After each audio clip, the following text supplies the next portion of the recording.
Is this the end for Temu? With the US cracking down on cheap imports, South Africa tightening customs, and a 14 billion stock crash, Temu could be facing its biggest challenges yet. If you love scoring deals on Temu, you're going to want to know how these changes are going to be affecting possible shipping and even product options moving forward. In this video, we're covering 3 big threats that Temu is up against and how it could be affecting the platform moving forward. Let's get into it. Only a few days ago, the Biden administration announced a major change that will be affecting Temu and all other platforms, and this is regarding the de minimis rule. Now, to keep it basic, if you weren't familiar with that, the de minimis rule is what allows products under $800 to enter the US without facing much customs, duties, taxes, and not too many documentation. This rule benefits platforms like Temu, which ships large quantities of low-cost items from China. All the articles referred to today will be linked in the description below, so make sure to check them out for any further details. Essentially, the Biden administration is trying to make exempt all products that fit within Section 201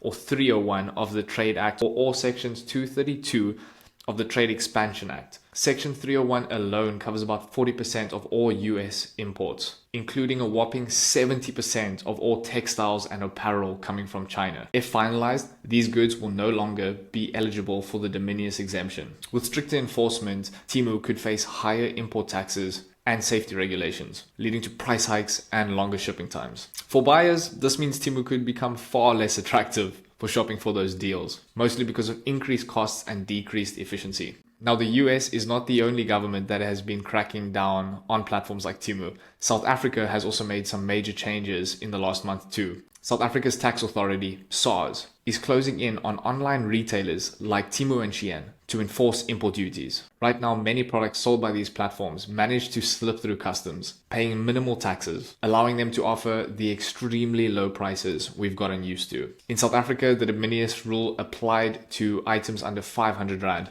a lot less than the US's $800. The de minimis rule meant that imports of 500 Rand or less have been subject to a standard customs duty of 20%. This is 20% of the goods value without VAT. Now, this is in contrast to local retailers paying up to 45% on customs duty plus 15% VAT on top of that.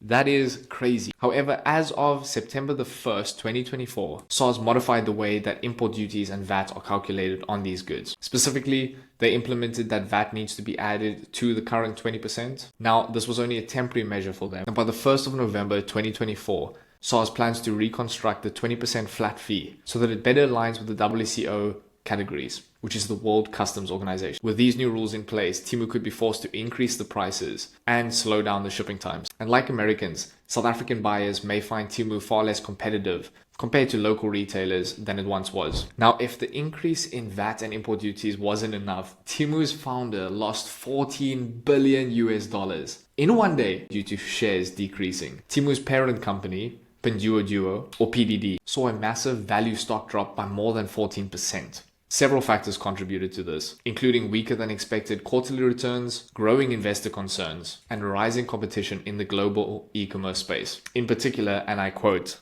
Temu's ambitious growth plans have raised eyebrows as the company continues to burn cash to capture market shares, especially in overseas markets. If Temu struggles to stabilize, customers could see changes in product offerings, possible price increases, or even disruption in service. Now, is this the end for Temu?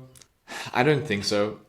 Maybe not yet. I do think that this will have major impact on Temu. However, this may be a huge win for local sellers and retailers who have been struggling to compete with Temu and Shein's utterly low prices. Are you happy that the government's made these changes? Or are you a little bit upset that you might not have the same great deals?